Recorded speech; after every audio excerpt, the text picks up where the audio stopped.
From the 1011 Now streaming studio, this is 1011's Morning Pulse. Sponsored by Murray Roofing. Good morning. This is Craig Allison with your Morning Pulse for Monday, January 6th. It's good to be back after a long break visiting family and friends back in Virginia, but we've got some stories this morning here in the Good Life State. Starting things off with our first story this morning, the FBI revealed new details about the attacker who killed 14 people in New Orleans on New Year's Day. The FBI says security cameras show the attacker placing multiple improvised explosive devices around Bourbon Street. Those did not detonate because of a mistake he made in assembly. The attacker, Shamsud Din Jabbar, had proclaimed support for ISIS, and Saturday night in the French Quarter, crowds gathered for a vigil in honor of those who were killed. Second story, bringing things here to Nebraska in York County. Two people escaped a rollover crash and cold conditions along Highway 81 Saturday. First responders were dispatched near McCool Junction in the area of Highway 81 and Road 4 around 4:10 p.m. According to the York County Sheriff's Department, the vehicle rolled at least twice, and two people inside were able to escape the vehicle and got into a car driven by someone who stopped at the scene in order to stay warm. Your third story, over the weekend, a quick coffee shop stop took a turn for an Omaha woman. On Saturday, Elena Nuntel says she briefly left her car running, took the keys with her, and went inside Myrtle and Cypress coffee shop in Midtown.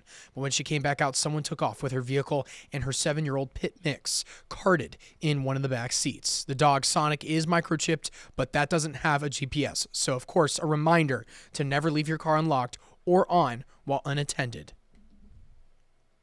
Your fourth story, a McCool woman was arrested after firing a gun near a teenager in southwest Nebraska. Court documents say an argument started between 49-year-old Kenya Wheat and a man over pills that were spilled on the floor. A witness said Wheat got a gun while a teen picked up the pills to throw them away. The Frontier County Sheriff's Office says she fired one shot at or near the 16-year-old, and Wheat was taken to the North Platte jail.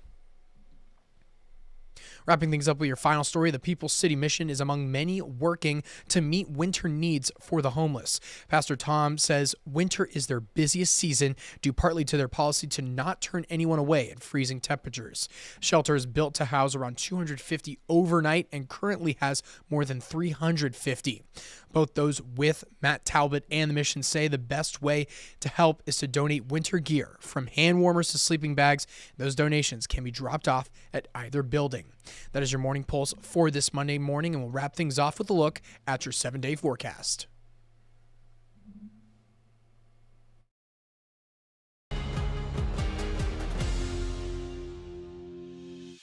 You've been listening to 1011's Morning Pulse. Watch, listen, stream on the 1011 Now app, on YouTube, or wherever you get your podcasts. Sponsored by Murray Roofing.